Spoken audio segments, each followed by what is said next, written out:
કચ્છ અને ગુજરાતની રસપ્રદ ઘટનાઓને સમાચાર જાણવા અમારી ચેનલને લાઇક, શેર અને સબસ્ક્રાઇબ કરો. મુન્દ્રામાં આજે સૌરાષ્ટ્ર સીએસએફ દ્વારા નિર્મિત 3 કરોડના નિર્માણ પામેલા બગીચા સૌરાષ્ટ્ર પાર્કનું લોકાર્પણ થયું હતું. ₹51.50 કરોડની ભૂગર્ભ ગટર યોજનાનું ખાતમુહૂર્ત તેમજ વિવિધ વિકાસ કામની લોકાર્પણનો કાર્યક્રમ યોજાયો હતો. મુન્દ્રા બારોઈ નગરપાલિકા દ્વારા આયોજિત પ્રિશા પાર્ક મધ્યે સૌરાષ્ટ્ર પાર્કનું ઉદ્ઘાટન સ્વામિની જયંતિ મુખ્યમંત્રી શહેર વિકાસ યોજના હેઠળ નગરપાલિકા દ્વારા ભૂગર્ભ ગટર યોજનાના કામનો આરંભ કરવામાં આવ્યો હતો.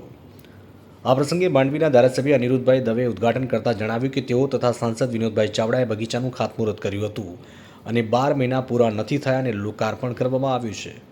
ભાજપ સરકાર જે બોલે છે તે કરીને બતાવે છે. મુન્દ્રા વિકાસની બાબતમાં પાછળ નહીં રહે, ટાઉન પ્લાનિંગના નિયમો પાળવા તેમણે મુન્દ્રાવાસીઓને અપીલ કરી હતી.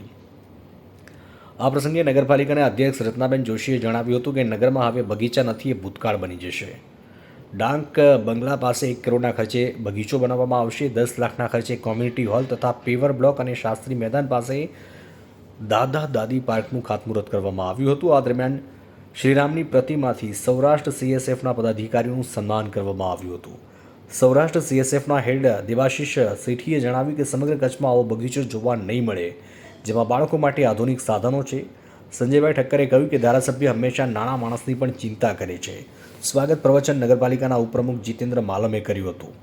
આ ટાંકણે નગરપાલિકાના કારોબારી ચેરમેન ભોજરાજ ગઢવી, બાગ બગીચા સમિતિના ચેરમેન શૈલેષ માલી, દંડક નેતા દિલીપ ગૌર, ટ્રાન્સપોર્ટ સમિતિના ચેરમેન મોહિનીબેન ચુડાસમા, અલ્યાબા ચુડાસમા, આશાબેન સોરઠિયા, ઉર્મિલાબેન પટેલ, ચાકબાઈ ફફલ, નગરપાલિકાના પ્રથમ પ્રમુખ કિશોરસિંહ પરમાર, માજી ઉપપ્રમુખ ચંદ્રિકાબેન પાટીદાર, પ્રકાશ ઠક્કર, પ્રકાશ પાટીદાર, પ્રભારી મીનાક્ષીબેન, મુન્દ્રા શહેર ભાજપ મહામંત્રી અરવિંદ પટેલ, ગૌરાંગ ત્રિવેદી, ભાજપ માજી શહેર પ્રમુખ પ્રણવ જોશી, સૌરાષ્ટ્ર સીએસએફના એકાઉન્ટન્ટ હેડ રોહિત કસ્તુરિયા, સ્મિતાબેન, ડાયરેક્ટર રાઘવ અગરવાલા સહિતના મંચ પર ઉપસ્થિત રહ્યા હતા.